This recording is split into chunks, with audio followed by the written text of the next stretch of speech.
What's up? This T-Shirt Kings 247.com. I recently researched all the other internet sites that sell shirts like we do. And by far, we are the cheapest. With us, you order 20 shirts, you get 60% off. You order 50 shirts, you get 65% off. It's hard for me to properly articulate the deal you're getting because it's so damn. T-Shirt Kings 247.com, 937-603-4494. Whatever you need, we bring it right to your door.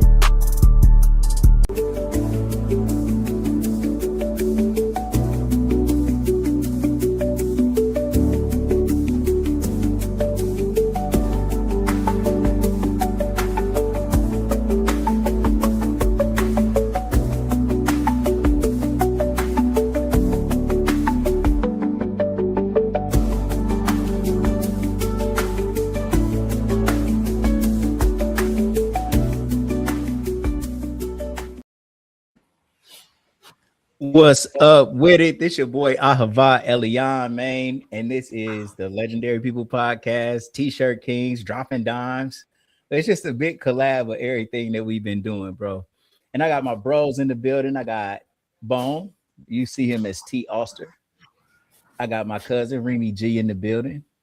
And we got the state championship coach, Carl Blanton Sr., bro. We in the building. What's happening? Hey, first off, congratulations, bro. So happy for you and proud of you, man. Just appreciate it, Reem, man. Thank you, brother. You know, I've been rooting for you to get that job for a long time. We had some long conversations, didn't we? Yes, we did. Yeah, man. Yeah. Man, so Coach, exactly 1 week ago, Thursday night, bro, I think everybody that was in UD Arena went through one of the most exciting games that we've ever witnessed, bro. Yeah. Why don't you let's walk through the semifinals game. Fourth quarter, we making a rally to come back, and I'll let you take it from there. Yeah, we were kind of up in the first half, and they made a run in that third and fourth quarter. I think they got up by as many as 10, and we just had to, stay locked in, man. I mean, the biggest thing that we told our guys is that we got plenty of time. Like, we can't get rattled. We didn't say that per se, but we just informed them, man, hey, man, this is a tough game. This is what tournament is about, and we also know that the toughest team is going to win, and we have put in the work, and I'm sure every team put in the work. Everybody do, but, we really made an emphasis that we were going to the state championship, and that was our goal from day one. So, we just kept that in the back of their mind, and those guys fought back and with some resiliency, and we just kept chipping away, and God made a way that an opportunity came, and Darius caught the basketball. We were down by 3. Looked like the game was over, but to be honest, as a player, and as a coach, I never felt like we were going to lose the game. That's not arrogance or anything like that. We just was confident in our guys that we were going to win that game some way, somehow. Something was going to happen for us to do that, and that's what happened. Yeah, watching that game, bro, and when it came down to that play that Darius made, you know what I'm saying? Because the flow of the game kept kind of changing, but it was never really in that, especially in that fourth quarter, that it seemed like either one team had complete control. And right. So it definitely seemed like the flow, but that was a extremely big shot that Darius made for him to get the ball, step back, and think him not really realizing that he was taking the shot, just taking the shot and shot it. He shot it with confidence and looked real comfortable taking the shot. And that was an extremely big shot, to push you guys over the hump. Yeah, I think, to be honest, man, I think he was just conscious, because we put ourselves in situations in practices. We do certain things, game winners or whatever. So he saw the clock, grabbed the ball. The guy saved it, threw it to him. Darius had the conscious mind to get out to the three-point line because he knew we were down. As he said in the interview, he set his feet, man, and let it fly. And as that horn went off, we saw the nets rip. Now, what I would like to know from you as a coach, it's one thing to look back and reflect on what it what you had to do to win a game, but was there a moment in the season when you look back in some of the trials and tribulations that you guys had that you would say, from a coaching perspective, you knew then that you had the makings of a state championship squad, or when you really felt like you were confident that you guys, I know you said earlier that you knew before the season started, but was there any moment in the season where you could reflect and say, yeah, we got something? Well, my motto for the whole season, and I see Coach Smoke is on, was believe, man. I mean, we got that on the back of our coach's door, and we talked about above the rim, and that's above the rim behavior. You know, anything below the rim, like getting down on yourself, all of that type of stuff.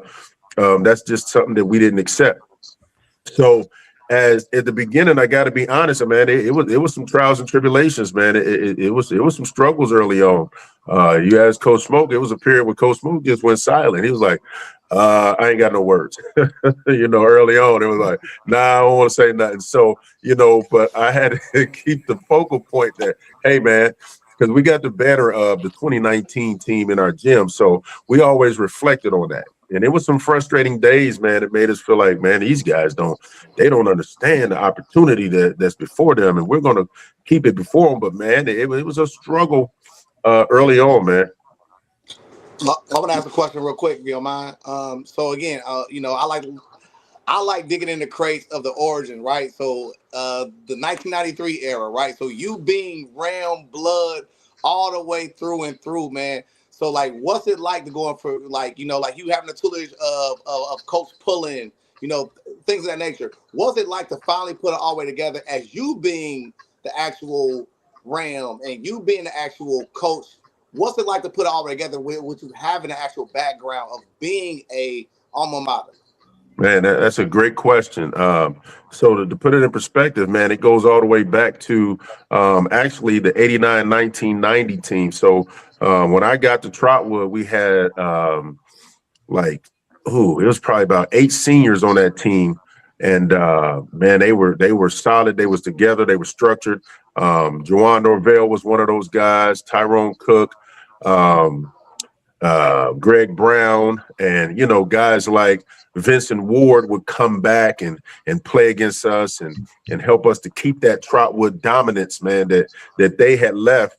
And Barry Martin would come back, known as Sharif now, but those guys would come back, take us under their wing. We would Scott Blue, those type of guys would come back and pour into us, man, and help us to really understand the magnitude of being a Ram and what Trotwood meant. So when those seniors left, man, it fell on me as a player to now become a leader. So I became a team captain as a sophomore. You know, I was groomed by those guys my freshman year, but as a sophomore, you know, I became the team captain and I held a standard that it didn't matter what you younger guys, you come and play here at Trotwood, you 6'7", you can ask Jonathan Washington. He'll tell you, hey, if you're going to come play with us, hey, man, you got to come and bring it.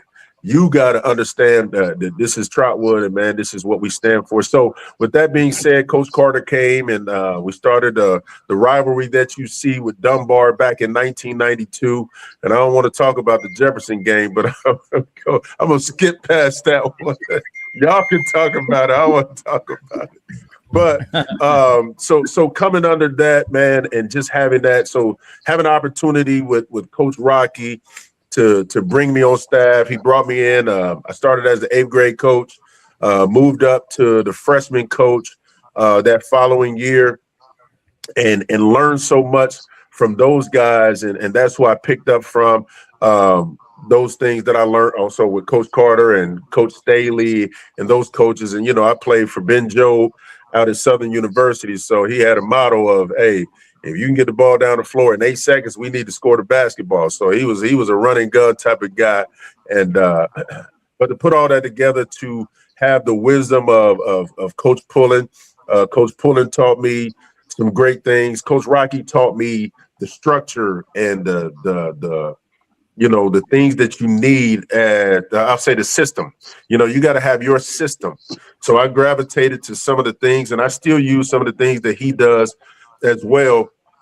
But then also with Coach Pullen coming in, he had structure and he was well organized. Everything was organized, man. And, you know, he ran a lot of sets and a lot of different things. So I grabbed all the knowledge that I could from them. And also, you know, my guy, Coach Smoke was a great mentor to me because he was the JV coach at that time. So he really taught me a lot. I really sat and listened to him. That's why I had to pull him back. I said, man, Smoke, you got to come out of retirement, man.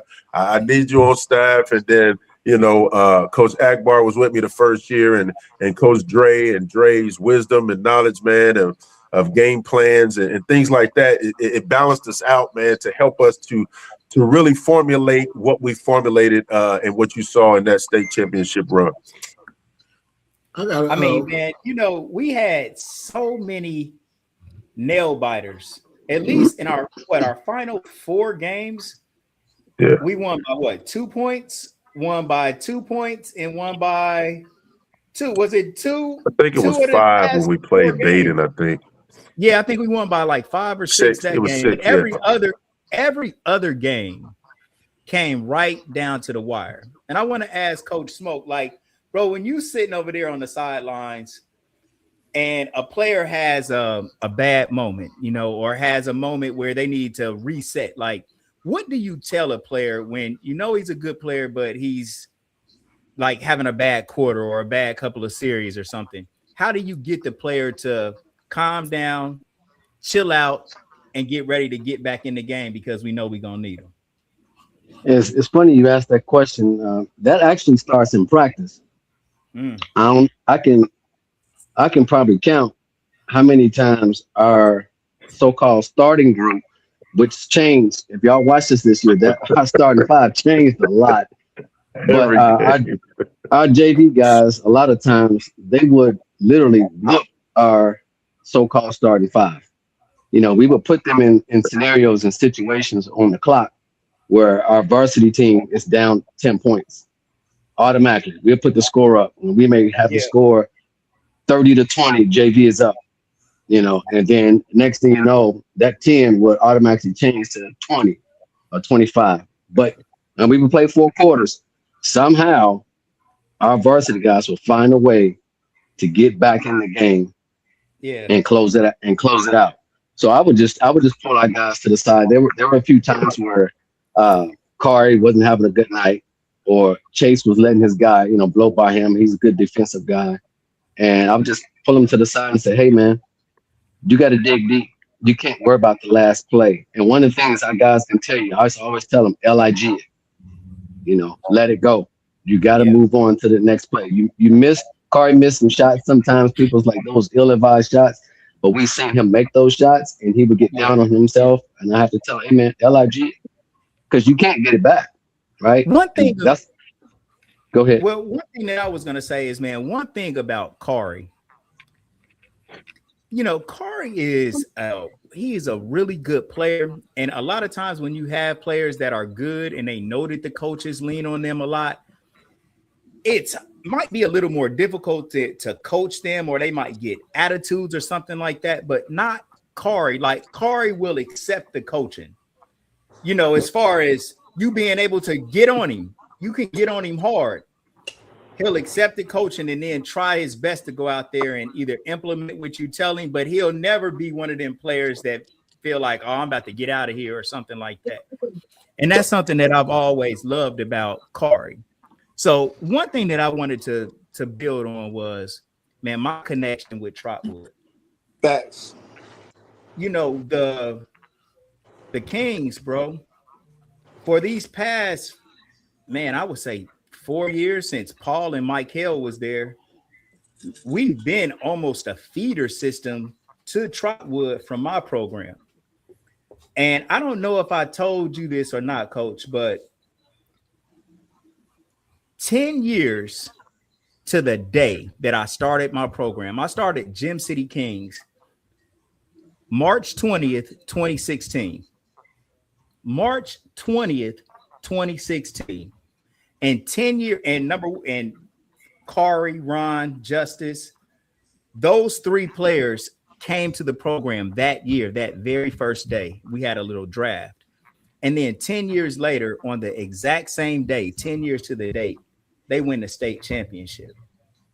Wow. And I've been racking my brain, bro, trying to figure out like what that is. Like, you know, like and from like a spiritual context, from just a life standpoint. But to me, bro, that just shows that there was something special about that group, you know. And for you, bro, Coach Blanton, for you to get them and be the man that you are, you know, just on the spiritual side and wanting to do the right thing and teaching these kids a lot of character. Like, you never know who ain't gonna play when you go and see Trotwood. Not who ain't gonna play, but who ain't gonna start because of something they're being held accountable for.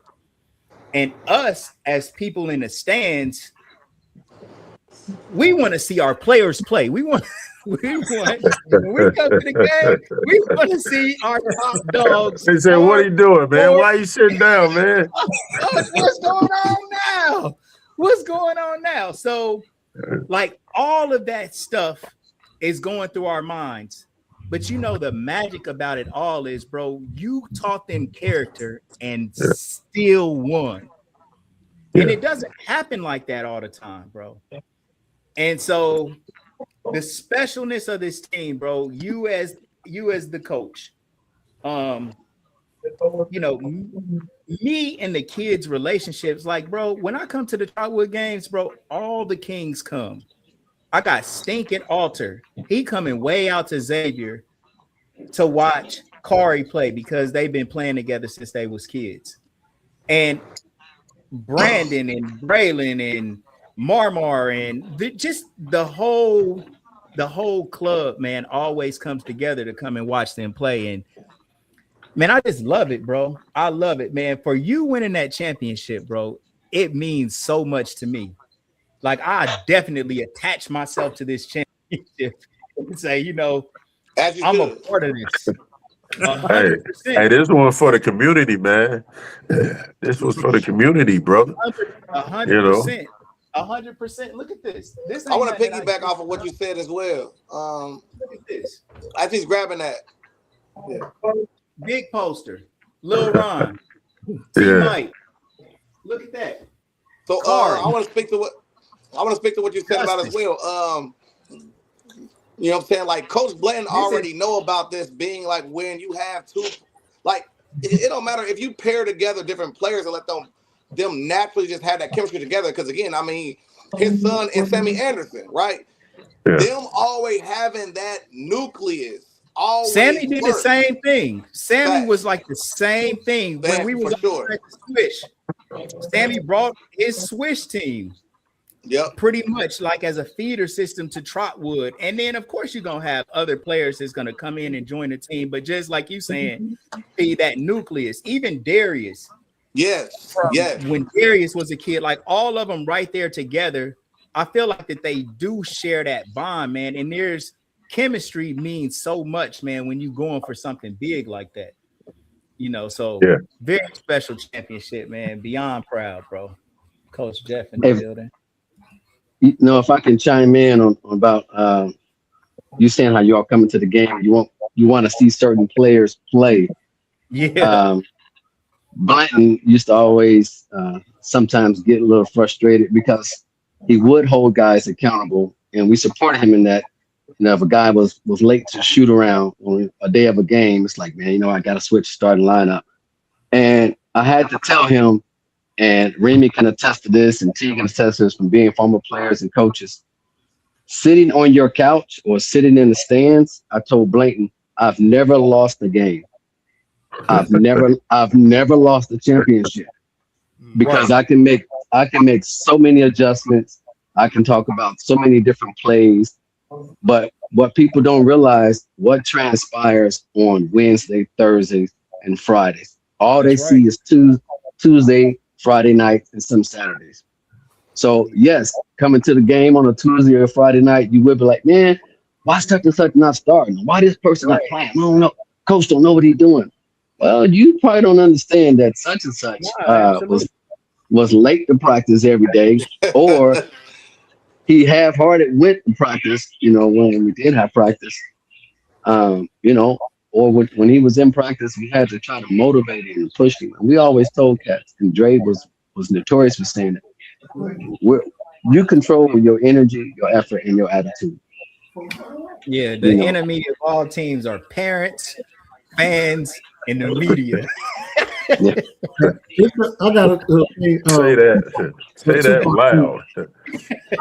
I first want to give y'all props, as saying what don't get talked about enough is that on y'all staff, y'all have 4 college level players that played in college itself, and that's commendable, and that what speaks a lot about to why you're able to have the success and things that you do because of the knowledge base.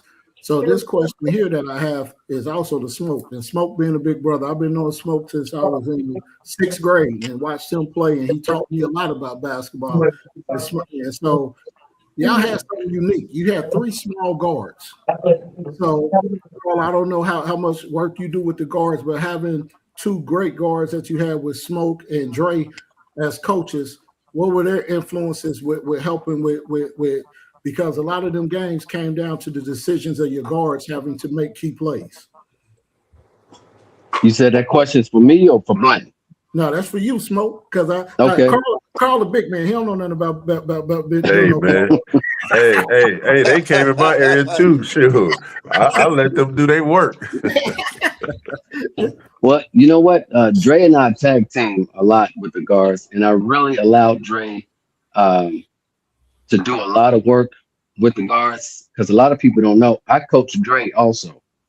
I coached Dre in high school up until his senior year when he transferred to Dunbar. So I will allow him to do a lot of work, and I will reiterate, to our guards, different schemes and ways that you can get past your guy, what to look for. Of course, some cheat codes. If you see chest, that means go right at him. If you see shoulder, cross over, make him open his hips. How to attack the outside foot. So Dre a lot of times would do drills with him, and I would be there just to kind of give little nuggets here and there to implement and help him out. But I really allow him to work. It's his time, me passing the torch. As Blanton said, I was fine sitting in the stands, being a dad. And people ask me, why did I retire? Let me just put it out there. We won it in 2019. And then 2020 was COVID year. And I think we was going to probably go back. And that's argument. We were. So the next year, 2021, after the season was over with, I went to Rock and said, hey, man, I'm done. He's like, what's wrong? Nothing was wrong. I picked up a part-time job. Like a lot of y'all know, with baking them cats out at the airport. I was trying to get them free flights. My son was about to be, my youngest was about to be a junior. So my wife and I was planning, hey, let's get these free flights so we can plan to travel wherever he may go to school. So I had already resigned before Rocky did. Right. And then when Pullen got the job, he reached out to me and I respectfully declined because I was working my part-time. So my son's senior year, I quit the part-time because they were scheduling me during the day. I said, man, look, I told y'all this is my play job. I can't come at 12 o'clock in the afternoon. I got my real job to go to. Blanton ended up putting his name in the hat. And I know he's going to laugh when I tell this story. He came to my office and he said, hey, brother, I'm thinking about putting my name in the hat. I said, go for it, man. He said, yeah, I want you to be my head assistant. I said, absolutely not. I said, no. And so him being a man of faith, me being a man of faith, after he shared with me everything, he kind of took them big hands and knocked on my door. Was like, pray about it, brother. And he walked out. I wasn't going to pray about it because in my mind, I already knew what I was going to do. He came back almost every day. Hey, man, you pray about it? I said, no, I didn't pray about it. So then the brother did something dirty, y'all. He went to my wife. And he said, hey, man, did I do that? Yeah. And Steve Urkel said, did I do that? Yeah, you did. He said, I'm trying to get my brother to come back and coach with me. She was like, I think that'd be a good idea. Uh-huh. I get home. She said, I like Carl. You need to come back and help him out. I said, no, man. But here's how he got me. He came back to me. He said, man, I prayed about it. The Lord told me to write the vision. He said, and in my vision, I asked him about you. He said, the Lord told me. How can I argue with him when he said the Lord told him to pick me? Yeah. You Right. see what happened, right? You see the So result, right? You know. Hey, as Smoke, those things again, here I am. me and I want Carl to had ask a lot something. of conversations when he was putting his name in, and he was talking to me about getting his staff, and Uh-huh. I kept saying, "Hey, bro, you gotta get Smoke back." Right. No. So he declined it, man. He declined it, Raby. I gotta And do I something, kept telling man. him, I you want to gotta ask a get question, Smoke back. Carl. I ask a question, Carl. So, Yeah. with you being a youth pastor, you know what I'm saying, like with the FDC, right? You know what I'm saying, salute to your youth pastor work. How much does that translate into you being a coach? Because again, I mean, like you pastor really already coaching people through life. Yeah. How can you translate that into helping basketball players, get to where you are today? Man, I just translate it because I use scripture in everything that I do. So, so when I put together things, I mean, as a team, we pray. We pray before we practice. We pray at games before the game, and we also pray at the end of the game. So I always use a story. Sometimes here and there, I'll throw some type of story of motivation to get them to, dig a little bit deeper. And so um, it's in me. So I'm sorry, y'all. Something coming over me because I'm just congested. I don't know. But anyway, I use that to encourage them, number one, to know that there is a God and get to know him for yourself, but to encourage their spiritual life as well as their natural life. So we want them to be whole young men. So when I bring it to basketball, we just use the game of basketball to teach them the game of life. So we using that to help them to be better young men in society. If they go to college, they'll be prepared. They'll be disciplined. I talked to a college coach and I just told him, hey, man, our job is to prepare them for you. So I want to make sure that they're disciplined, that they are prepared, that there's a standard that they understand. So that's why sometimes you guys may come to a game and you see a guy sitting because they got to get the message. Sometimes the only way those kids will get the message is by sitting them down, so that was one of the tools that we use as well as other methods. But when I use the youth pastoring, it's just motivation, man, to encourage them to be better individuals on the court and off the court. I got one more question before I go ahead and pass the ball. Was like, what was one of the defining moments? And again, I'm going to pass it to also Coach Smoke as well. What was like that moment where you knew like y'all really had it, or like that transitional moment where you went from just talent to championship aspirations? And I'll let my plane there. Well, I think we knew it at the beginning of the season. We knew the talent that we had. I'm gonna always talk about this is that loss that we had last year against Cincinnati Aiken. We was 11 minutes away from making it to the state. So we lost two big key pieces, Big Jamil, and our guard Gio, and also Xavier and Barron. So we lost four seniors that year. So, but we had a great package of individuals coming back that had playing time the year before. So we wanted to make sure that we got them in great shape and kept their mental focused on the goal. So when we got them back, we kind of struggled a little bit, really getting those football guys in shape. But I think after that, we were playing well, and then we had a snow knocked us off course, so we had to rebuild. We got kind of blew out by Lima Senior, and so after that, we did some regrouping. We did some individual senior meetings. We had some talks. But after that, I think the guys bought in. I would always come to them and I would say, "Who believe?" And I would bring all of the seniors because we always told all the guys, hey, we're playing for these seniors. This is their last year. And so at one period, I had six seniors, but only four of them believed. So I had two that was doubting. So I had to get them up to speed and say, hey, man, you got to believe that we can win this thing. And I don't know how we're going to do it, but we got to get rid of this doubt. So kind of after that Lima Senior, right when we got to tournament, I think Oakwood was our final senior night, and that's when they kind of jailed and showed some promise. And I think right after that is kind of when we kind of put on a run, and then that's when we get in the tournament. We went on a 7-game winning streak, so that's where it was. Gio and Jamil are both Ohio Kings. Good looking. I told you, bro.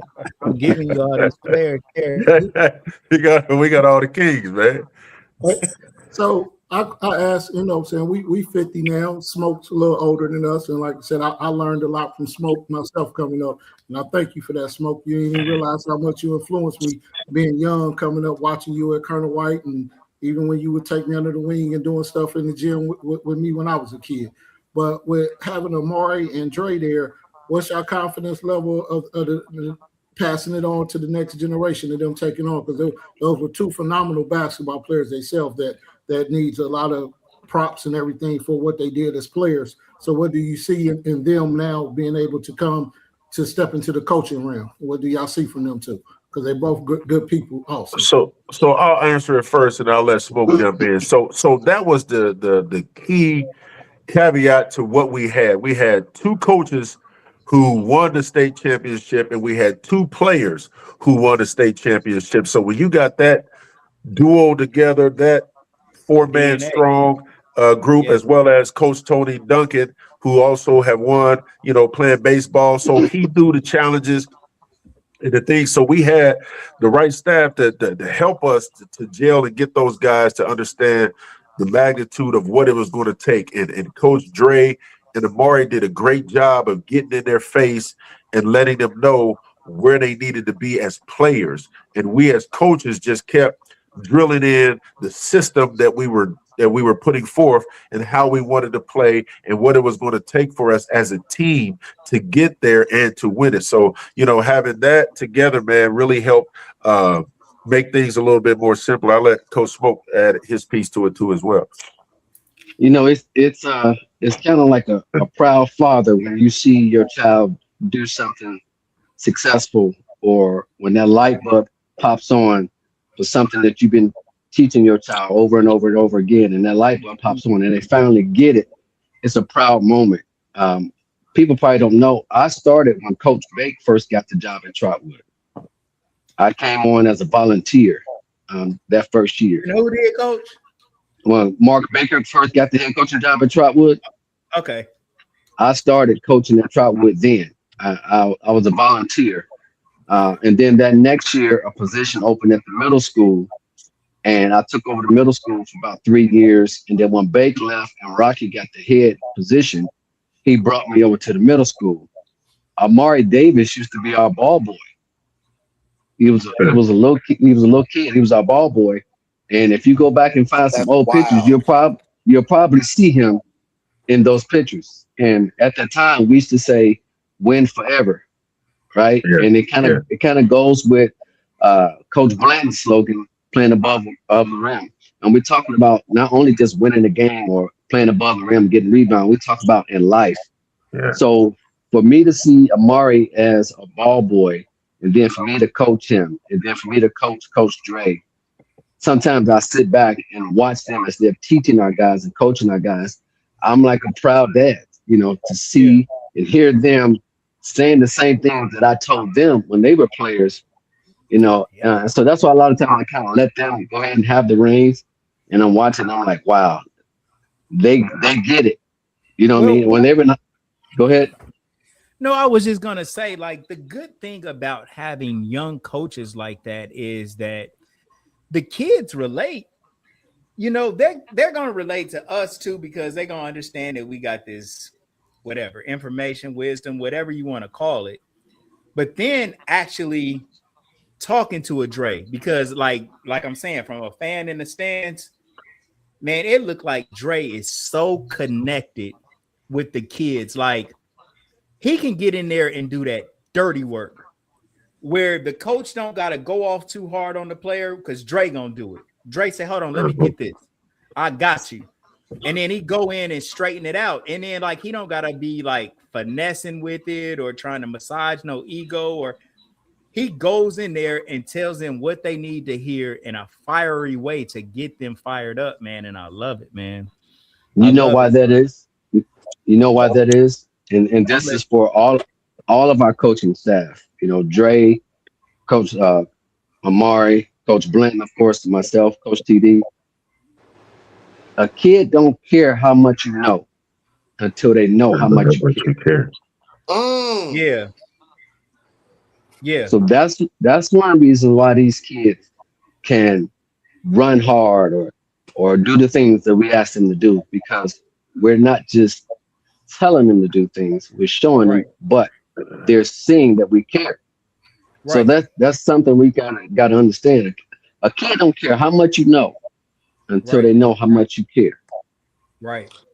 So and another good thing that youth gives you is the fact that when they know you care and you can still go out there and show them, by meaning if I have to get out here and bust your ass, Dre and Amari can still do that to where they say, oh, I see exactly what you mean. They can. Hey, hold on, Remy. Hey, Coach Smoke can still do it too, though. Coach Smoke can get out there and put it on him. And Smoke always been a crafty guard that could definitely put something on you, man. But Smoke, how old you now? Smoke 50 something, man. It ain't for him to do that no more. That's what the youngest. Man, he just celebrated a birthday. One thing that my greatest birthday gift was the state championship. Yeah, full circle. Man. Then I'll let you talk, Coach. In 2019, that was our first state championship. I turned 50. I turned 50 years old. Fast forward this year, 7 years, and I told the guys this: 7 is the number of completion. When God created everything, He did it in 6 days. Yeah. He rested on the 7th day because everything was already completed. So 2019, you fast forward 7 years, we completed another championship, and I turned 57. Wow! On the day. Happy birthday to you, bro. Happy birthday, King, for sure. Appreciate it, man. Yeah, happy birthday. Add a little seasoning. So speaking of past, present, and future, right? All connected, right? Again, I'm wearing my Meadowdale alumni on my head, which again, I'm only showing. Hold on, bro. I just now realized that. Man, I'm about to click him off of here, man. I'm showing the ultimate homage right now. Look, why would you do that, me. Bro? No, because it makes sense when I say this, right?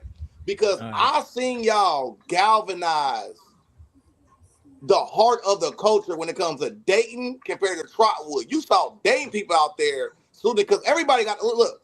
And mind you, I went to Trotwood for 1 week. I have so listen here, all right. I went to Trotwood for 1 week, right? Once a Ram, always a Ram. Right? Thank you. But I want to talk about that culture, right?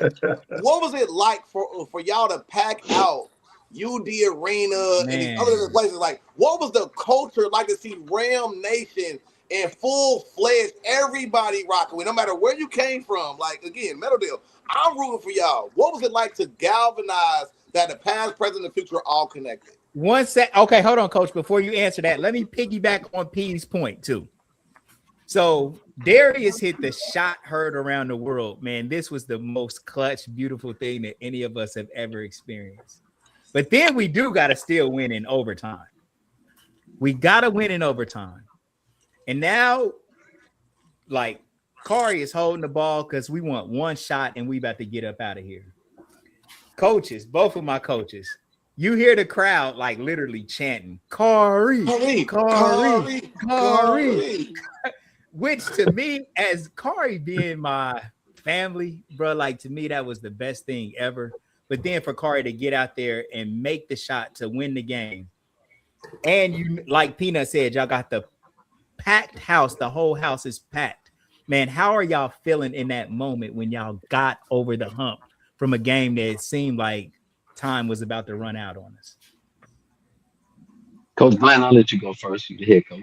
Well, first of all, man, like I said in the beginning, there's a picture in our locker room that says road to state championship 25-26. Yeah. And that picture, the gym is packed. And it's at UD Arena. And so again, as we're playing, I'm saying in my mind, I don't feel like losing. And that's the feeling we had in 2019. Like, man, we're not going to lose. I don't care how bad it get, whatever. But as they're yelling Corey's name, made me think about Muhammad Ali when he was fighting George Foreman. You know, they yelling out Ali Boubaye. Ali Boubaye.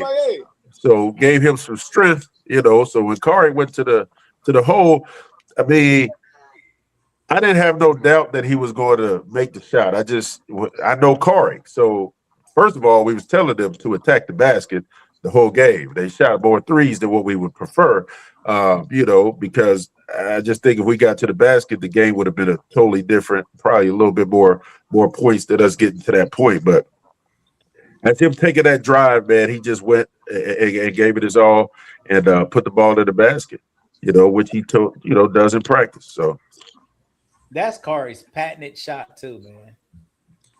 And he did it left-handed. Patented shot, man, from day one. That's his layup, bro. He's a layup king.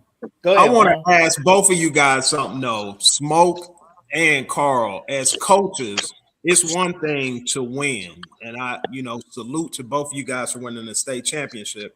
Appreciate it. Being able to win one back in 2019. But the question for me as a coach, knowing that you're going to have roster turnover every year and it always changes, and everyone is excited and elated about winning the championship, from a coaching staff perspective, how much time do you give yourselves to bask in the glory of winning the state before the switch goes back to what we have to do to repeat or stay consistent in terms of the level of consistency to do it next year, or all the things necessary to build a program? How does that work for you guys with it being less than a month from winning it? Well, go ahead, man.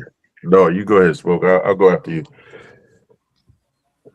To be honest with you, it kind of becomes a little addictive. I mean, Will Page, coach at Northmont, he's my barber, and he texted me. He said, "Man, you getting spoiled," and we laughed at it. And I kind of told him, I said, "You know what? You can get used to this, because I've been on the other end several times. I've coached teams at junior college, and I coached at Belmont with Dwayne Bryant back in the day, and I had the freshman team, and we won 0 games. So you be in this business long enough, you're probably going to experience both. But I think after you get the 30-day window after your last game, then you can kind of restart and refresh. I don't know if I've gotten used to it or tired of celebrating, to be honest with you. I do know when it's time to get back in the gym, that state championship is behind us. All right. Yeah. You had your opportunity, you celebrated, you took your pictures, you posted, you did all that stuff. All right, now that's done and over with. Right. So when we get back in the gym, it's like we square one, 0-0. And you put that target on your back. That's what we asked for. So now it's time to get to work, and let's try to get another one. And I think for me as a head coach, man, it's short-lived. Like, the next day I'm thinking about what we're going to do in the summer. I'm already trying to prepare for that. So it's like, I've already clicked the switch. Yeah, but woosah, take a break and all that. But my mind is already turned on. Hey, man, we got to get ready for summer. We got to get these workout days in place. We got to, get all that in place, and what we're going to do for the summer, what summer league we're going to get in, or how is that going to work? I mean, because people are sending me emails already. So that switch goes off quick, man. Like I told them throughout the tournament, we won the district. We celebrated that night. Once we did that, that was behind us. We got to go to the regionals. Regionals, boom. We celebrate that night. That's behind us. We win the state. Guess what? They throw water all over me. I feel good. After that's over, I got to focus on what's next. I got a question. I would like to piggyback off of what Peanut said about asking y'all about the whole city coming out. And this is something that I don't think that Dayton gets enough credit for. And y'all can attest to this, Carl. We competed against each other We should have been at the same high school, but you chose to. You end up moving instead of being a Colonel White. We should have been at the Colonel White men smoke. But this is the thing: we all compete against each other for Carlos, Knox, everything, and we go at each other hard. But one thing a lot of people don't realize is how much we truly love and support each other. Absolutely. So absolutely. So when Peanut, when you ask him, like, how was it for the city come out? Like myself, I was there for my brothers. You know what I'm saying? To see Smoke, to see Carl. I've also trained Dre and spent a lot of time with Dre. So looking at Dre as a nephew, I'm there to support. So it doesn't matter. Like, we would go at each other on the court and try to take each other's head off. But when it came down to it, we were always going to be there to love and support. I showed up at Trotwood games and watched Carl and them play when we was in high school.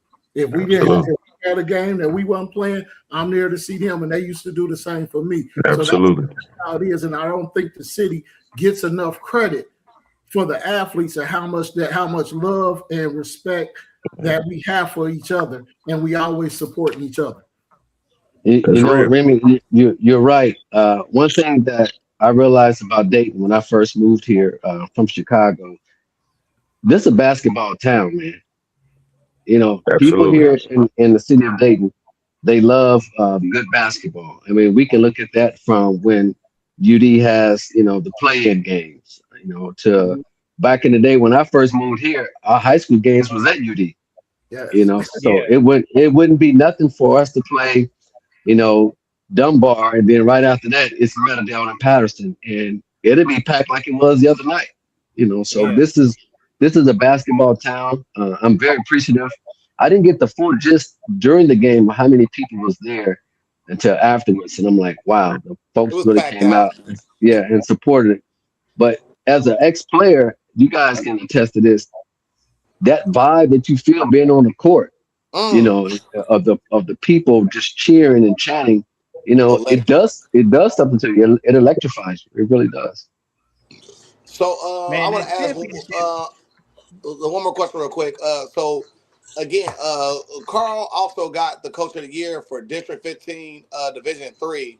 And again, like a lot of times I look at how the NBA courts for different athletes, right? So for instance, like the OKC won the championship last year. So next year you see the whole league change for them looking for those stretch threes and those at left. So what happens after you win? How do you now recruit? How do you now game plan for next year as a winning coach? Because a lot of times you just you lose and you see who won, and then now you just reshape based off of that. What you say? Let me answer this for you, Coach. I'm your spokesperson. You say, answer that, please. You say, I just won a state championship. I know what I'm doing. Your kid need to come in, shut his ass up, and listen. But there's one word you use though, brother, that is not right.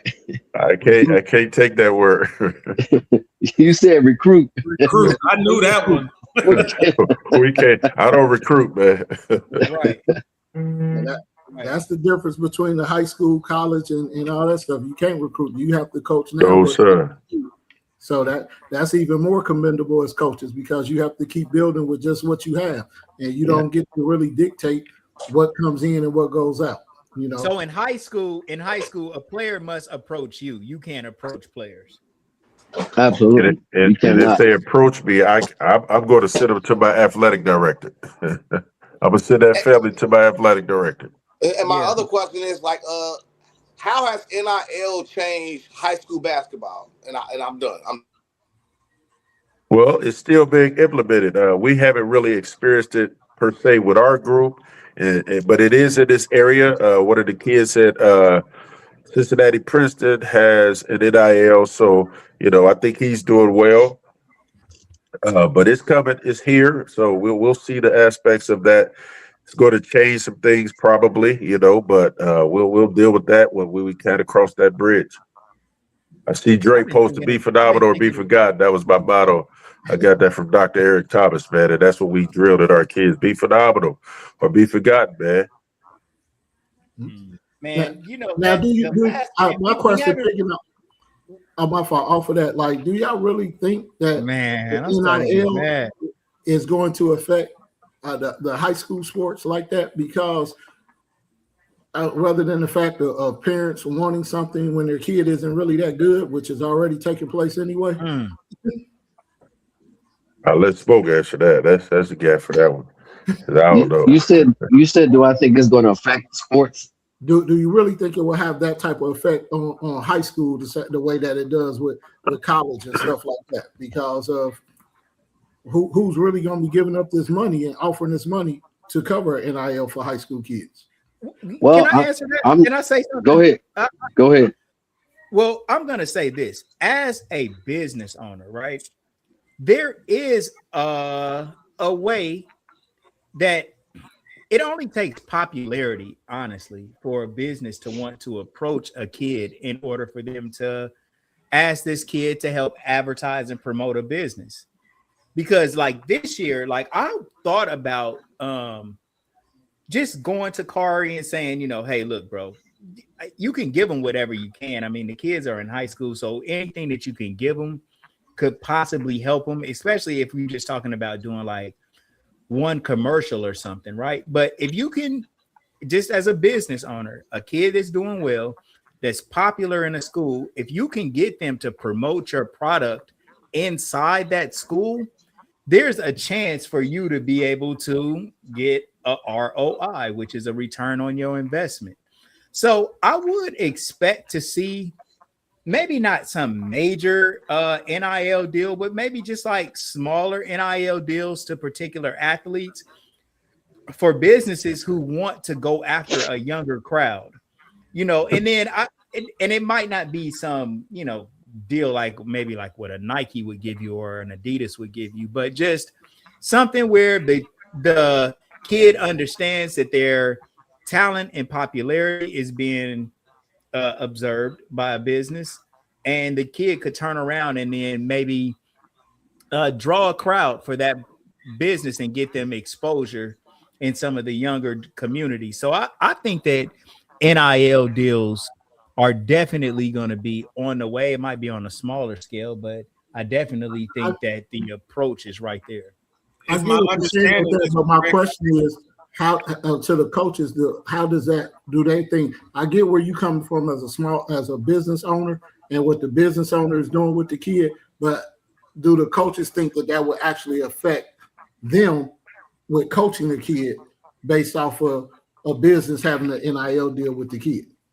That's me personally, I'm not going to let it affect me. You know, that kid can transfer and go somewhere else and play. If that's going to be a problem, you know, you just gotta play it as it comes. I'm not going to let that dictate how we're going to play and what I'm going to do as a coach and how that's going to be formulated into what we're trying to do as a school and as a system. Right. So. No. It shouldn't affect the way that you're coaching a kid whatsoever. Like that don't got nothing to do with it. Because kids can be arrogant or cocky or high off of life about anything. I mean, just their play or you know, so kids can be high on themselves. They've been high on themselves. It's been hard to try to coach these kids. It's been hard to try to like reach these kids when they feel like they're the best thing in town. So the NIL is just, it's more of the same thing. So what coach is saying is absolutely right. Of course, he wouldn't try to respect this player more just because some business owner said, man, promote my t-shirts. But from the kid's perspective, you know, I don't think that it's I think that it's good that players at least have the opportunity to make some money for themselves. I mean, I agree with that. I'm gonna tell you why. Mischievous things and getting money off of their God-given talent and ability. So I think that it's definitely a good thing for kids to be able to make a little money from doing the things that they love to do, to just show them that, hey, this is possible for you to be able to get money off your God-given talent and your hard work and effort. I do think that it puts a coach in a position where he or she has to be a little creative on how they are coaching, you know, a particular kid. I mean, But let's be honest, our coaching staff and any other high school coaches, more than likely you're doing it for the love of the game and because you want to give back and teach these kids. We're not doing it for the money. 'Cause Lord Right. knows the stipend that they give us. I thank God for it, but it's not anything that you're gonna try to live by. So if you got a kid who is really elite, top player like the kid we're just talking about at Princeton, Yeah. they might be getting more NIL money than that coach is getting in his stipend. So how do you motivate a kid to continue to play hard to that caliber level, knowing that the NIL money that they're getting is more than your coaching check? Can I ask a Right. question real quick? By what you said earlier, like showing the kids that you care. I mean, Yeah. the one thing that you may have to like coaching is, and I'm not telling you guys anything. I'm like I'm preaching to the choir, so I'm not talking to y'all, but maybe talking more to the audience. But like coaching on the court is just one part of the coaching journey. Yeah. Absolutely. Like, but teaching these kids all of the other things about life, even if they get an NIL deal, that's just one more thing that you have to figure out how to coach. That's one more thing that you need to figure out how to handle because you already handling social issues. You handling this, you handling that. You seeing where kids are deficient. You're seeing so many different things from different players. And a lot of times, from my experience as coaching, especially with younger kids, like the best kids always got that parent that like might not care that much. They not even interested. You like, damn, you don't even know you got, you got a pretty good kid here. But they Yeah. I ain't want to add to that. around. You know what I'm saying? So I want to add to this. So you have to. That's just one more thing for you as a coach to tighten up on, and everything as a coach is in your job description. Coaches don't got the luxury of saying, Yeah. Man, taking this kid home, that ain't in my job description, or this and that ain't in my." You the coach, Right. like you said, Coach Smoke. You feel like a proud father. That's because of your nurturing, of your hands-on, of your massaging, of your fatherly role that you play with these kids. Facts. It's coming back to you with the payoff of a proud father because of the work that you put in. Yeah. Well, I always tell people. Can I answer this real quick? Can I answer real quick? Go ahead. I also want to pose it to a question so you can answer this also in the same slide. So also is, how do you prepare the stars for the next level, right? Because again, like you may have like your undersized guards. How do you prepare them to be the point guard for Michigan State or for Ohio State or what? Or is that not none of your concern? It's all about you developing their talents here. How do you develop them for the next level? And I'll lay my plan. Well, to go back to talking about making sure you keep guys level headed getting NIL deals. Let's be honest, we coach maybe 20%, right? The other 80%, you're being a mentor, a father figure, sometime a therapist, a Uber, a Lyft, an ATM machine. You know what I mean? There's so many other dynamics that you deal with that has really nothing to do with being actually on the court playing the game, so to speak. So that's one thing. And then you talk about preparing the guys. Well, we tell our guys, if you're undersized guard, you got to be special at something. Very. Right. So if you under 6 foot, you have to be exceptionally special at something. Are you a knockdown shooter? Are you a great creator? Can you get in the paint and create plays for somebody else? Are you a tenacious defender? Because if you're trying to play at the next level, whether it's D2, NAIA, and God forbid D1, and you're under 6 foot, you better be very, very good at something. Like whatever that one thing, it needs to stand out like a sore thumb. So that's one of the things we tell our guys. If we notice a guy, for an example, Davion, Davion is a knockdown shooter. So it's like, if you're trying to play at the next level, you need to knock these shots down. I'll never forget, we were at a coaching clinic years back at UC, and that's when Cronin was at UC. And he's mic'd up and he's talking to us about the plays that they're doing. And one of they're scrimmaging, and one of the guards penetrated and kicked it to the guy in the corner, and he knocked down the three. And just typical basketball, you know, Remy hit in the corner, hit a shot, like, good shot, baby. And so that's what the guy said. He said, good shot. And excuse the language, but Coach Cronin stopped teaching us, and he said, that wasn't a damn good shot.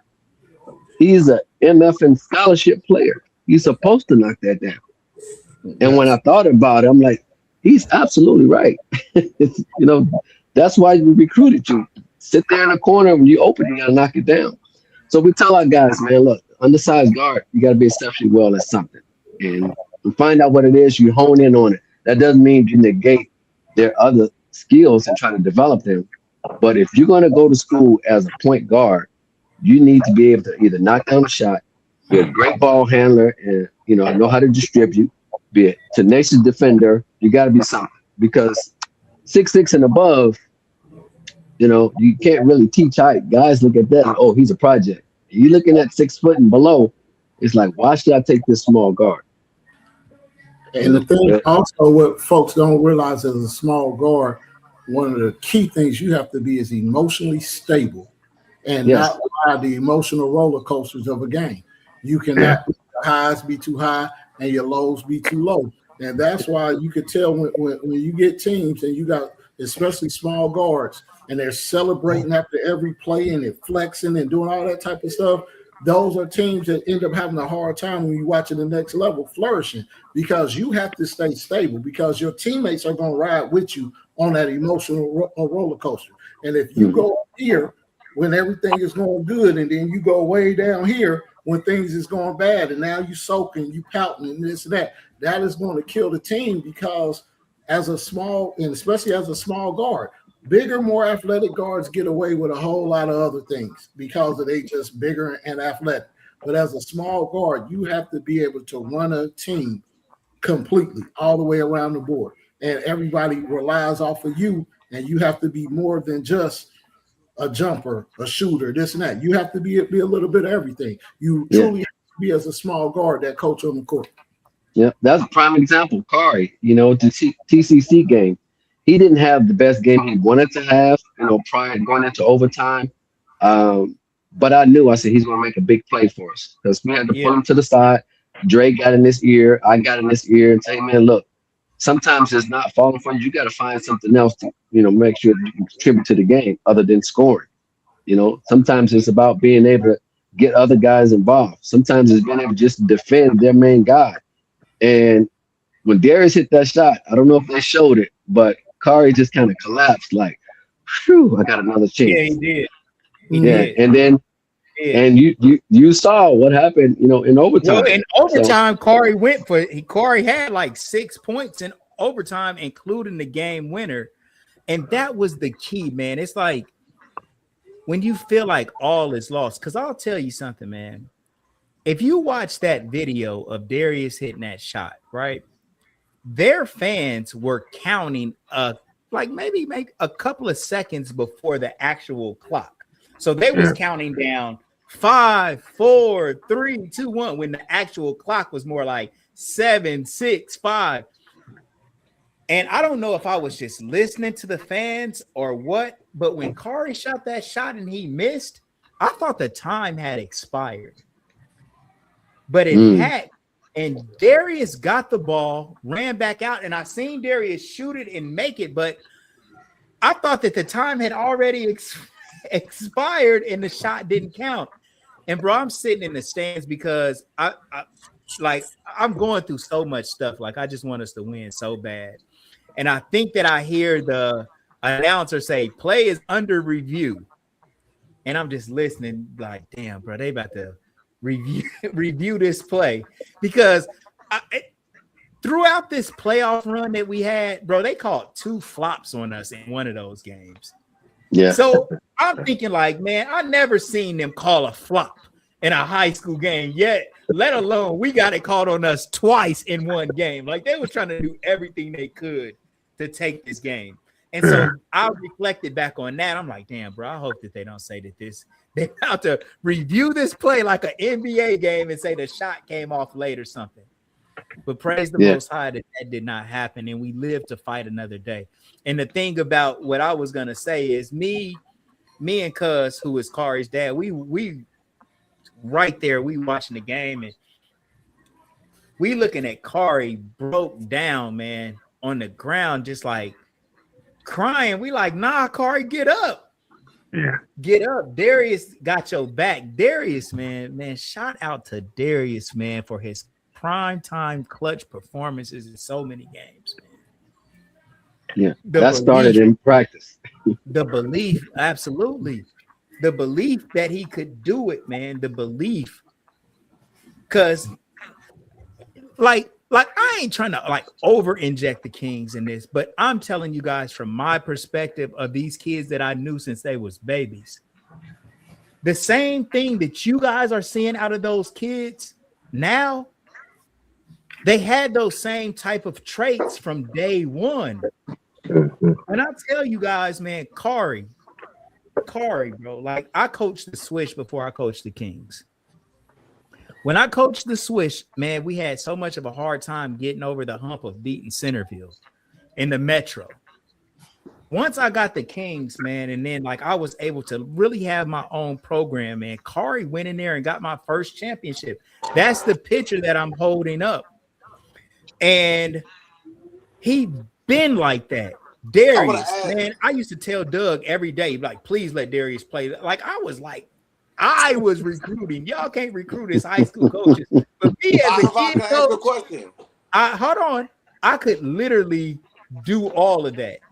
And so, like, man, for Darius to be big, for Darius to be confident, for Darius to make a shot at the end of a game, I wasn't surprised. And I'm sure, like you saying, Coach Smoke, that it all started in practice, bro. Like, none of this stuff is surprising. Like Coach Blanton said, hey, he knew that Kari was going to go out there and make that shot because of the visioning and you just knowing your players.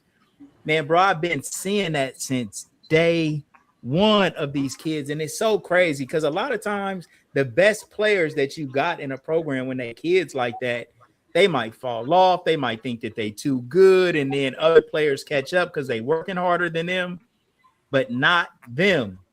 Not them. And it's because the Most High, man, they got under you guys' tutelage that would still bring it out of them, man. You know? Go ahead, Peanut. So here on the Legend of Hill podcast, we have to get called a butterfly effect. Either something you said during the course of an interview that I found through the course of my research, I found to be truly profound and amazing. Right? I finally get a chance to pay homage to my big brother, man. Listen, there's certain things out there where we didn't get to even like address it yet, right? Like Bronny James come out of the same waning wham of what you actually produced, right? So, like again, you've already set the thing up when it comes to Ohio Kings. Those things being a feeder program into what now we see today of some of the greatest athletes that we've seen come out of Dayton, Ohio, Trotwood, and collective. State championship, bro. Championship, bro. We won the state championship. And man, like, bro, like, I don't know, man. That for me, bro, that means everything. That means everything, Coach.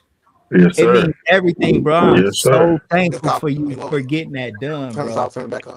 Because that Carl, was my vision. what he really trying to say is he wants y'all to say he's an assistant coach. Just say it. I'm not a coach. Like, I'm not a coach, man. Like, but what I am saying, no, I have no desire to be a coach. But all I'm saying is like the vision, bro. Like, y'all don't know what I went through as a young. Like, man, when I first started coaching you guys, man, I used to like literally sit and listen to guided meditations about visualizing how my team would play, how we would look, how we would come on the court, how we would dominate, how we would be good, how we would do this, how we would do that. And man, like my job wasn't to be hard on the kids. Like Remy and Carlos Knox told me this, like, man, years ago. They told me that my job as a youth coach was to make every practice and every time that the kids, my young kids, second, third, fourth, fifth grade, would come to practice, that it would be almost like a pizza party. That's the word that Carlos Knox used. And the reason why he was saying that was he said that I need to infuse love for the game in these kids so much that when they get to a college coach, that they would be able to take the abuse that the college coach would give them because they love the game so much. Right. I imagine that Coach Blanton, Coach Smoke, as a state championship program, you guys are running rigorous practices. You guys are running Ram practices, championship practices where these players gotta work. They've got to be held accountable. They can't start if they miss practice. They can't if they cannot conform. And the only thing that kept them from quitting is the love that they had from the game, from the original seed that was planted. And that was my mind frame. So when the kids came and played for the Kings, our gym is packed out. We got music playing. We wearing the best uniforms. We Nike down. We traveling everywhere. We balling. We're playing at a high level for our level. And look at Chris right in the building. Chris Rizzy. No doubt.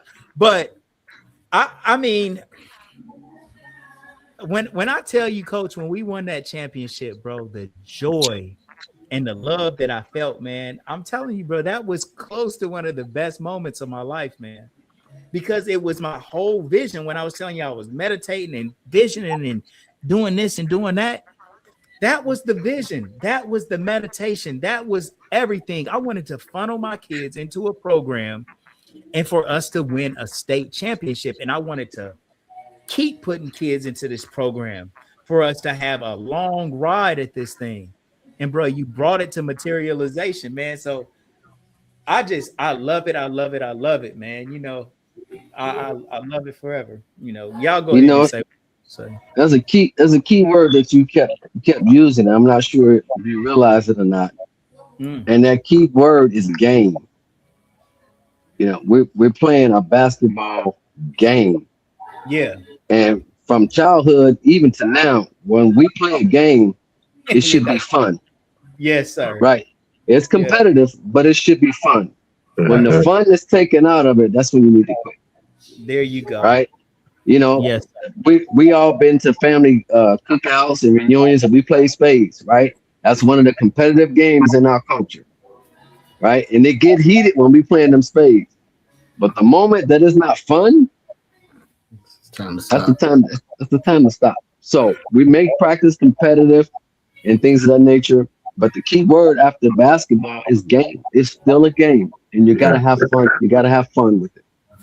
So speaking of fun and game, I want to ask this question to Bone and Ahava, because Smoke and Peanut, I don't know if y'all know this, but due to Carl transferring in the we already had the conversation. It wasn't no air. It wasn't no air. Hey man, I see Chris right on, man. What's up, C-Dub? I don't want to hear what Remy about to say. Due to Carl transferring and leaving Fairview in the 7th grade, that allowed Ahava and Bone to be a part of the greatest junior high team to ever take place here in Dayton, Ohio. So what would y'all like to say to Carl to that him transferring? Y'all owe me, man. Hey, listen. Well, this is what I'm saying. Listen, Carl, you've been giving me assists your whole life. Hey, that was a no look too, though. That was a no look.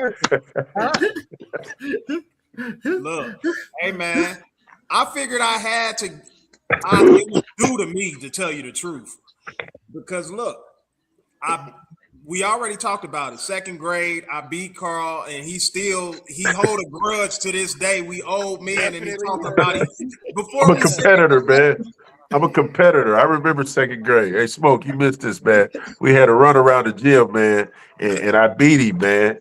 And hey, man, I still feel it. What did I you don't like say? to lose, man. When the coach, well, hold on, wait a minute. When the gym teacher told you that you had lost to bone, what did you say? Let's run again. I want to run again, man. Who would keep up with that from the second grade? Well, that's what I'm trying to tell. I'm passionate, man. I don't like to Second grade is lose. important. Smoke, I don't know if you know that we was all at junior high together in the 7th grade. We all rode the same bus. We all rode the same bus. Wow. And then Man, look, that was a they cruel made Carl leave and go to Wilbur Wright 8th grade year. So we had Carl, Terrell Bridges, TJ Martin, Rodney Jackson, all of us was there. We went undefeated 7th grade year. And then Carl and Carlos had to transfer. Hey, man. We lived at the bottom of Dayton View, man. Y'all lived up at the top, so that they split us up and they shipped us out to Wilbur Wright, man. Hey, Raymond, he did an old Eddie Kane on y'all. So Smoke, I'm thinking we about to come back together when it's time to go to high school, right? I'm like, I get to play with my brothers, and you know what I'm saying? We gonna be together. Man, we get to Turn White. I'm looking for them. They like, hey man, you know, they done moved out to town. I said, what? They go to Trotwood. That's why I always like, man, you know, we supposed to be together in high school. Man, David Ruffin, man. David Ruffin. Hey, man. They kicked David out the group, man. Hey, our Wilbur Wright Fairview game in the 8th grade was legendary, though. Yeah, it was. That was a legendary game, bro, because we have been hearing so much major stuff about Wilbur Wright. Man, I wonder, because that game was about sold out, man. Was that probably the only sold out junior high game? Yeah, I think so. That was in Trotwood. We played Trotwood that year too, cuz at Fairview. That's right. The Trotwood game was really good. Yeah, but wasn't nothing like that Wilbur Wright one though. Right, was Wilbur Wright dope. was crazy. The Kaiser game was lit. Like, trust me, I was on the bench. I can tell you about the crowd. Hey, bro, I was about to say I got a hard-nosed 45 seconds in there. I'll tell you what games were packed or not, okay? Wilbur Wright, Kaiser, Trotwood. So Smoke, we can blame it on Carl that after we won the freshman year of 90 when Hogman won the state championship, the reason why we didn't get a chance to go back again, we can put that on Carl for being out of Trotwood. Hey, so park right there, man. So we had a premier game against Colonel White my freshman year, and they came there, man. They dunked all on. They had a dunk contest. They had, and they was like, "See, you supposed to be over here." I'm sitting there like, man, we got to take this, man. You know, Javon Scales dunking, Will dunking. You got Ricardo dunking. I'm like, man, we doing basic dunks over Trotwood. I'm like, man, two hand, you know, nothing except Juwan Norvell. Now, Juwan Norvell was skying, but it was like, dang. And then they blew us out, and it was like, yeah, they let me have it, man. I sat there and I had to take it, man. I took it though. I took it. You ain't want to go to C-Dub, man.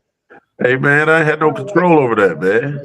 You know, I respected all those guys. I like that greeting. What is it? Yellow? Is it gold? Yellow? What is it, man? Y'all know. Hey, man. But I got addicted to the red and white, man. So when I got to Trotwood, it was just like, this is home. This is it, man. So, I had guys like Chris Wright coming under me, man. Chris Wright wanted to see me dunk all the time. I was like, man. This guy come on, hey man, can you dunk? He never got tired. I was like, all right, yeah, I got you, man. So when you got young guys like that, man, it make you feel good, and you got to give them a show, man. So yeah, I enjoy my time. What's up, Chris? Hey, another question I got for you, bro. This year, the HBCUs represented well in the NCAA tournament. We had 3 HBCUs that was in the tournament this year with Tennessee State. Of course, that's you, boy. That's you. We Howard, and then also Prairie View. So, what was your experience, and what was it like playing at a HBCU, playing at Southern? Really, you had to hit me with that one, huh? Hey, it was the best experience, man. There's nothing like an HBCU, and to be honest, that's the aura that we got at Trotwood. When you hear our band, it sounds like you at an HBCU game, man. They rocking it. So Yeah. so we got that same experience and that same spirit that the HBCU have, man. Because when they come to UD Arena, they rocking it. Everybody loves to hear the band from the HBCU. So, man, I enjoyed my time at Southern. Again, playing for Ben Job. I wish I was a little bit more mature, but I understand now. But man, that was a great experience, man, and I wouldn't trade it for the world. So I was glad to see those guys get in. I would love to see them when we won it before I got to Southern. Javon Scales and them beat Georgia Tech, and so that was a big game. So I want to see that happen again with our HBCUs, like Grambling did the last year. Definitely. Man, winning a state championship is. I'll Talk say it to about you it. guys. Talk Don't about gotta it. say it. Talk about it. Winning a state Woo! championship is a big deal, bro. Man, you are immortalized, bro, because it doesn't come around a lot. And I mean, there's some teams that have never won it.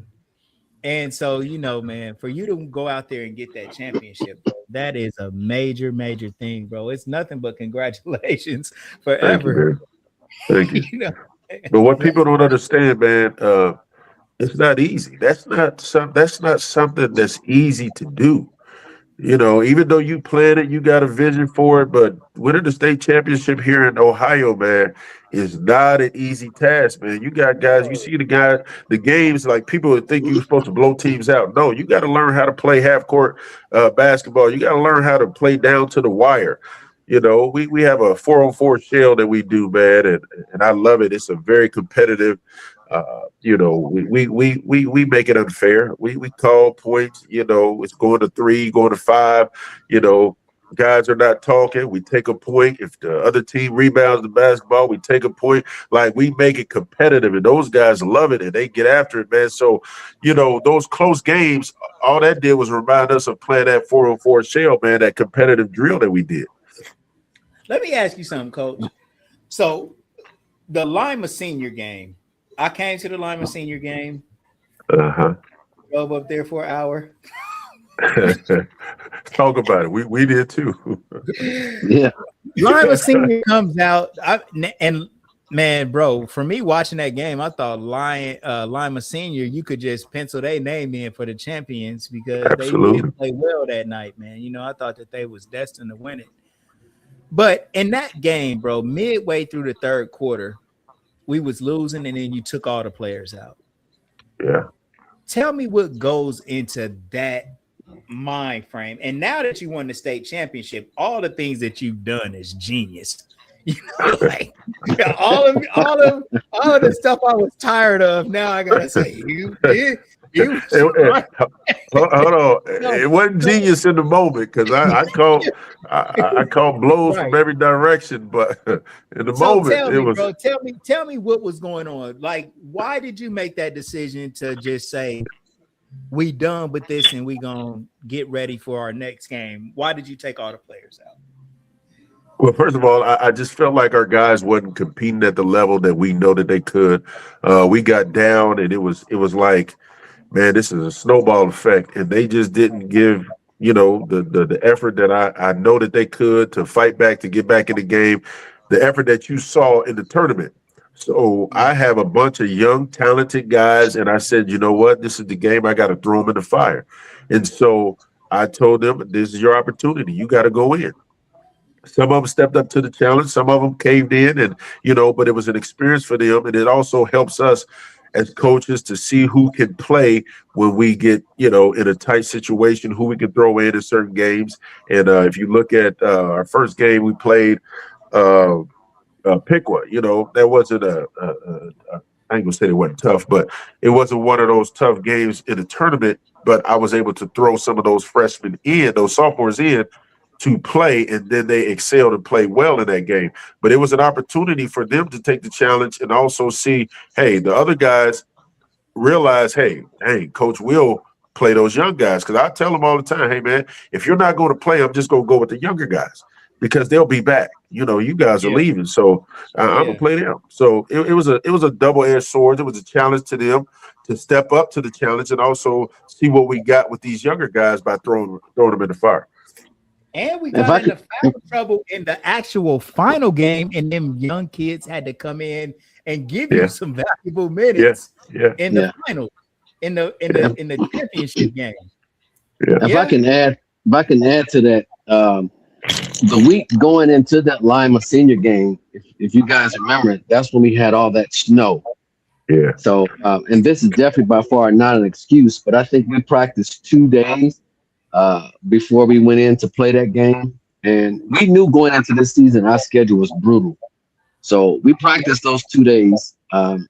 We found out Coach Dre and Coach Q are real close.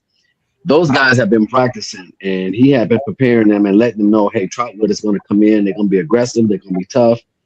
And mentally, our guys was checked out way before we even got on the bus. Like those 2 days of practice, they was mentally checked out. It was. Because leading up to that, we had started to see our guys gel. Leadership had started stepping up. They started doing things that we had been saying since November. And then we had to stop and take a break because of the snow. So we went in and played that game, and mentally we were already defeated. And then to turn around and play Princeton the next night. So, I mean, it was a good teaching moment for us. You know, it was a great wake-up call. It prepared us. And we went back to practice after losing to Lima and Princeton the next day. We went back to practice saying, you know what? We took those on the chin, but it doesn't take away from our goal, our big goal. Right. And our big goal was, first big goal was to get over the hump from regional finals like we did last year. And of course, our ultimate goal was to win state. And our guys bought in. They didn't like that, Lima came out and smacked us in the mouth. I mean, they put it on us. That's good. Yeah. And I tip my hat to Coach Q because they didn't pull the pressure off. And that's something that, we didn't want them to. He didn't throw in the towel and make substitutions when it was up 30-some points. It's like, no, we got to learn from this situation and grow and get better. I got a question for y'all. This is strict as far as basketball wise. I know as a fan, and I have as a fan, you can chime in, but up to the coaches, I'm asking y'all. There's a controversy going on now with high school basketball, and seeing it coming to some of the games and seeing how low scoring some of these games are. Do y'all think it would be good to add a shot clock to high school basketball? Absolutely, man. We begging for it. Yeah, we need it. We actually played with the shot clock up at Ohio Dominican. They had a tournament there, and we played with the shot clock. And with the style of play that we do, anyways, I don't think the shot clock will affect us, as much. I think for some other teams who like to hold the ball a lot, there were some teams this year that we know that held the ball for several minutes. I think it puts more pressure on them than it will more so us, because we like to try to get up and down. We play in the half court set, but we try to get up and down as much as possible. And I ask that because, with my training business and stuff, and I have a lot of connects with college coaches, I've been asked to go out and, see some players and stuff like that. And it's hard to evaluate when somebody's sitting there holding the ball the whole game. And so what you want me to say? They great at the four corners. They great at dribble around, pass it off, and not attacking. It's really kind of hard to evaluate a player's skill level. And I think, and I've gotten that from a lot of college coaches that I talk to, that they feel the same way. I'm like, I think it's time for high school to go to a universal shot clock. It makes your point guard think too. Yes, it does. They got to be creative and think. You ran your set. Okay, now it's at 10. You got to think and you got to be creative. Am I gonna take this shot at 10 seconds, or am I going to make a play for somebody else? So I think it's all those dynamics play a factor in it. I wouldn't be opposed to a shot clock coming to high school basketball. But let's say that we did implement a shot clock. So it would just be on each school to go in and then have a shot clock installed in their gym. Yeah. in order to Well, be able to. we already have one. Yeah, we got it. But those smaller y'all got a shot schools in clock certain in the game areas, already? yeah, We we got have it. a shot clock, and we actually practiced with it leading up to the game that we played at Ohio Dominican. We practiced with the shot clock. What was the That's time for the shot clock for high school? We use the 35. 35 seconds. Yeah, Okay. 35. Yeah, No doubt. man, All right, I bro. We would don't like want to to see keep that y'all take too place. long, man. You know, I got more celebrating to do. Keep celebrating, Coach. Yes, sir. Sir, I'm celebrating forever, bro. Because like our bro Chris said, man, like honestly, nobody can ever take this from us, bro. You know what I'm saying? Just Nah, they like can't take it. and it's so good, bro. You know, so not saying that we would ever be satisfied, because of course, like Coach Smoke said, we want to get greedy. We want to not necessarily greedy, but we want to be assertive and sustain and keep working hard and be able to deliver another championship, man. But no matter what, you know what I'm saying? We can always lean on that joy, man, that we felt in the moment when that clock struck 0 and that kid pushed off and they didn't call it.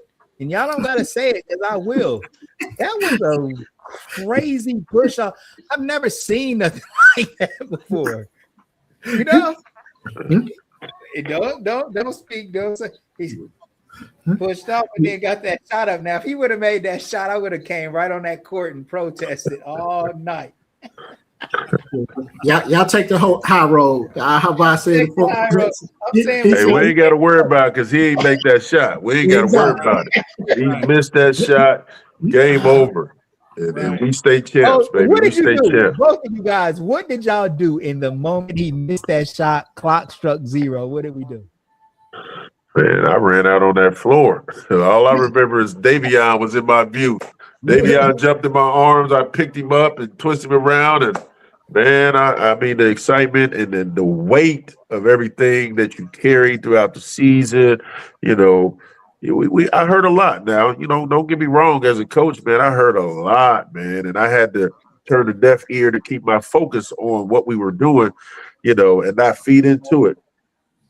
And just keep my head focused on what we had, you know, before us to accomplish, man. But once that horn went off, the weight of everything left, and the excitement, it just fell on us, man.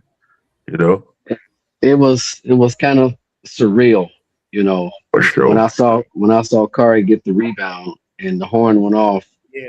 You know, they teased me because our guys was looking at the video when we won it in 2019, and I'm running and I'm doing this. And so Justice actually saw that video and he showed it to me. He's cracking up laughing. You know, guys were grilling me. But the other night when we won it, there's so much emotion that was pent up. And I'm not ashamed to say it. I started crying. I just started praising God because for sure. so much invaded our camp this year. You know, we had death that invaded our camp. We had sickness that invaded our camp. We had injuries that invaded our camp. You know, things that were just out of our control. But we didn't let our guys kind of lose focus of all the stuff that was transpiring. You know, of course, you're going to have, you know, people complaining about this and people on the stands. You know, we talked about it earlier. You know, sitting on your couch in the stands, you've never lost the game. So people complaining, why are they playing this defense? Why are you doing it? There was so much that tried to encompass what we were trying to achieve. So when that horn went off, all those thoughts and emotions just kind of overwhelmed me, and I was like, we persevered through it all. Yeah, man, we did. All right, and then we're gonna get out of here, but I want to ask you guys this one last question, right? Like I'm saying, like as a fan, we're sitting in the stands and we notice all of the big plays, the game-winning shots, the this, the that, this, and that. Can you guys tell me one play, both of you, that has gone underrated, under the radar, that you felt like was a huge play in a game, that you felt like that play contributed to us winning a lot more than what people think? Are you talking about in the tournament, the last game, or what? Just whichever game that you like remember a play that stood out that you was like, man, that was clutch or that was good, or other than the game winning shots. Coach, you Let want to me go see. first? No, I'm thinking, Smoke. You can go ahead, but I'm thinking because I got a couple in my mind right now. Um, I have a couple of them, and one is not actually a play per se. It was a moment or a series of plays. Yeah. When we played CJ at CJ this year, Mhm. the kid they have Dean, he had a hell of a first half, and we challenged Chase Shoemake. We challenged him to say, "Hey, he doesn't score again." And so my goal to him, and I looked him square in the face. I said, "Not only does he not score, he don't touch it, Yeah. face guarding." And Chase was exhausted, but I reminded him of the tree line, and the tree line is part of our conditioning. I said, "This is what you run the tree line for." And he looked me square in the face. He said, "I got you, coach." And that kid didn't score the rest of the game. Um, Man. so that was a moment for me that that you can challenge one of your players and they accept the challenge, and not only accept it, but they take it up a notch. Of course, the shot that Darius and Kari made, but another one is Dawson. I think Dawson was a kid that didn't get a lot of praise. Dawson came off the bench a few games, and some games he started. And we played Reynoldsburg. We lost that game, but Reynoldsburg has some big guys that can actually play. And so we challenged Dawson, said, "Hey man, you got to own the glass tonight." And I didn't realize how well he played until afterwards.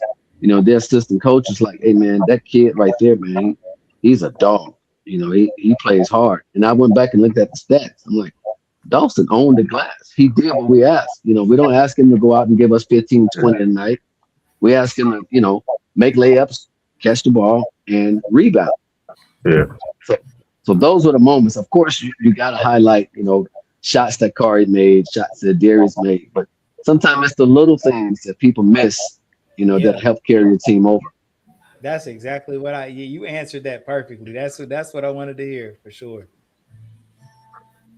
I got a couple. There was one game I started. Daryl Thomason, we call him Peanut. Peanut got in the game and he scored 7 points. He don't get much time, but he got in and he played well.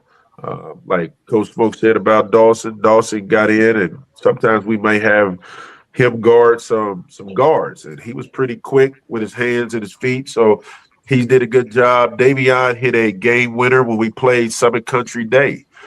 Some way, somehow, the ball rolled to him, and he grabbed it, shot a three, hit it at the buzzer.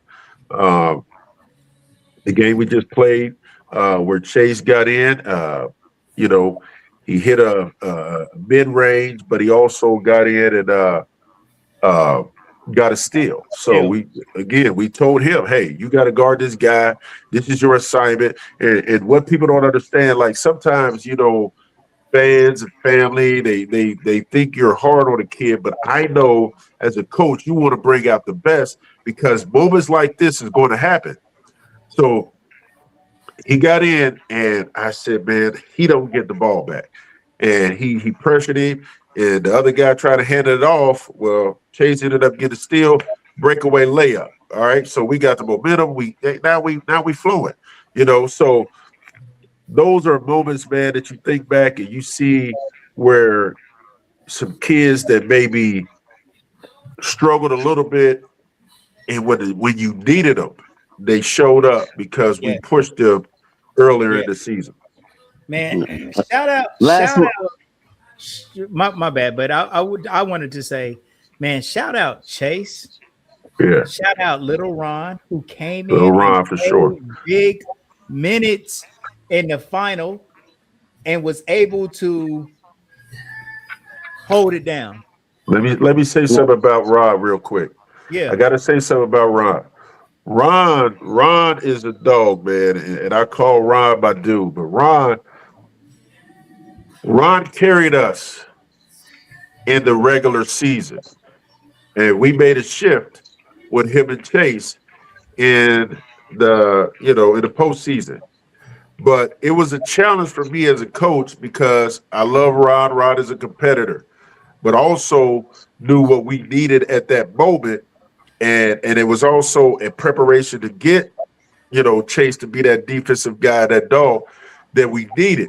So Ron carried us, and everybody on this team, man, I got to say, they played their role throughout the whole season. That's why it's so beautiful and so grand for us to get the championship, win the state, because everybody played a role throughout the whole season.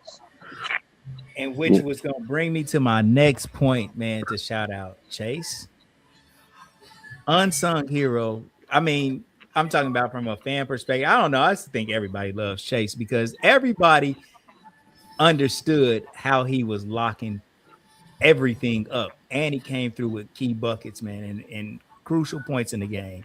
Shout out Lil Ron for holding it down. Lil Ron has always been my nephew and the leader of our team. Ron just leader got for sure. Here. He's a leader for sure in every which way. And bro, shout out Justice. Justice made some big plays, bro, in the championship. I was so proud of Justice, man. Like everybody, Coach, you put together a nice masterpiece, man, a nice cocktail of everybody contributing in key moments, and you gave them that confidence, bro.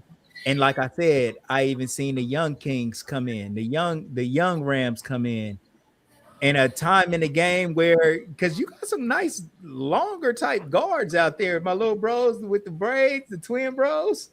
They're not twins, but you know what I'm talking about. Like they got out there and just they held it down, bro, and they held serve in those moments. And like all the things that you did, the Lima Senior, whatever it might have been, man, all of that stuff end up playing a part in the championship game. When those kids had to get their number called, they was ready. Yeah, they was ready. To piggyback on that, it might have been the Pickle or the Carroll game. I can't remember which one. But again, switching up lineups, we started a sophomore, Cale Brewer, who hadn't really played a lot of varsity, but due to our standards that we have that Coach implemented, the other two guys, they couldn't start that game, so we started him, and he was nervous going in. I mean, you can tell he was nervous going in. Hey. But he went in and he got a steal first couple of possessions, got him a bucket, then he dropped like 2 or 3 assists, and then it was like, oh, this is, in his mind, it's like, oh, this is another. Yeah, it's a game. And so that helped us. His whole life. Yeah, that helped us. His whole life, man. Yeah. Young Cale, man. Brandon, Cale, Braylon, all Kings, baby. All Kings.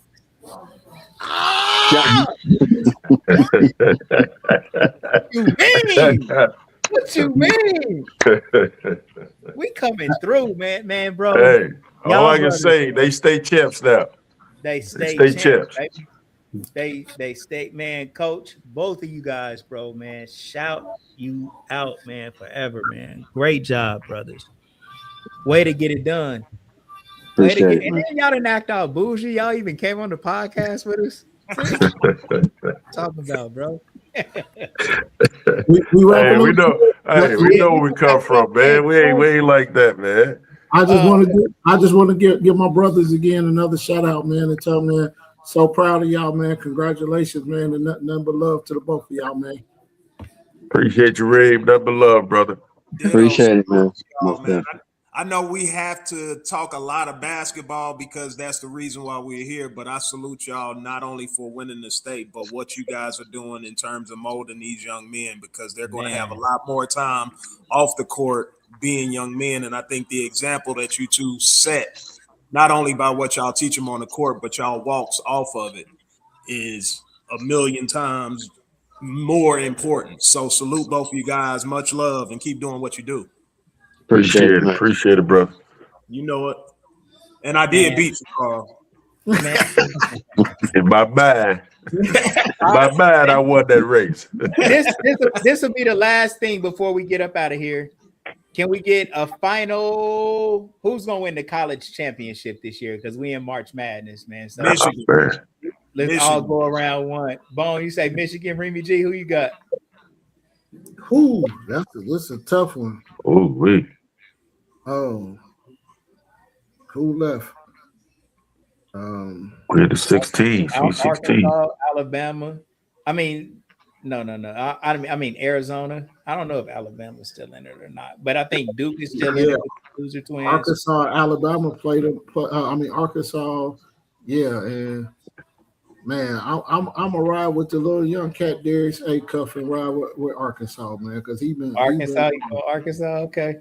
Oh no, man! I might have to go with that team up north as well, man, because they look good. They look good. I'm gonna go Arizona for Bronny James. I mean for Bryce James over there, man. My bros.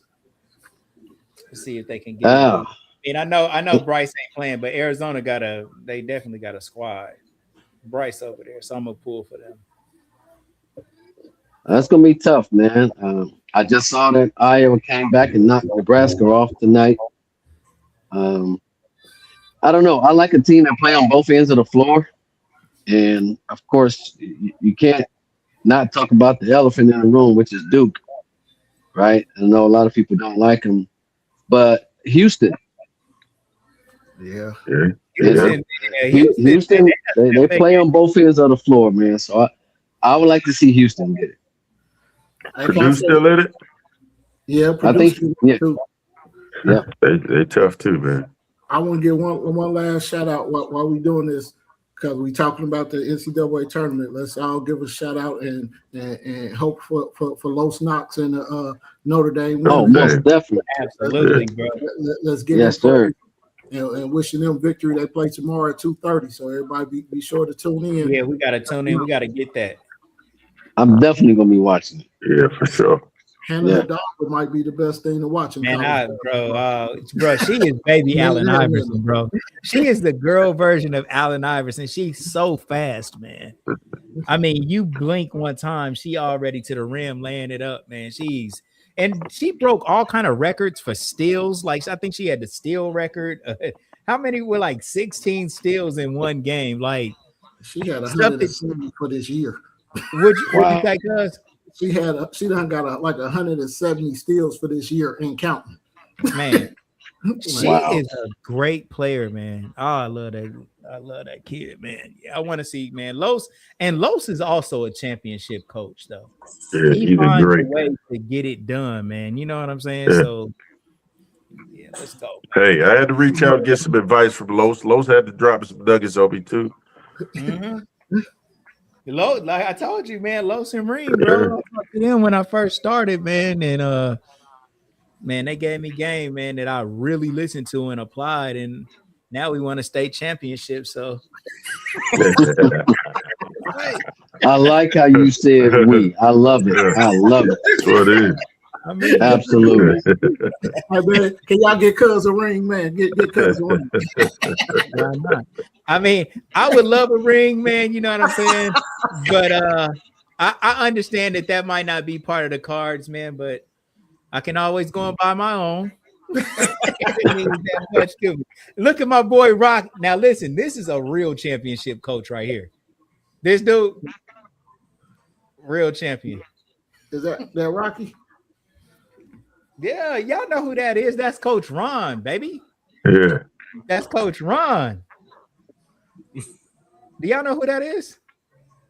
Ron from the Wee Rams that just wins every championship known to mankind. The GOAT. The GOAT. Now, I ain't lying. Ron, he knows his stuff, man, and he gets the most out of these kids, man. He gets the most out of these kids, man. That's my brother, man. Real stuff.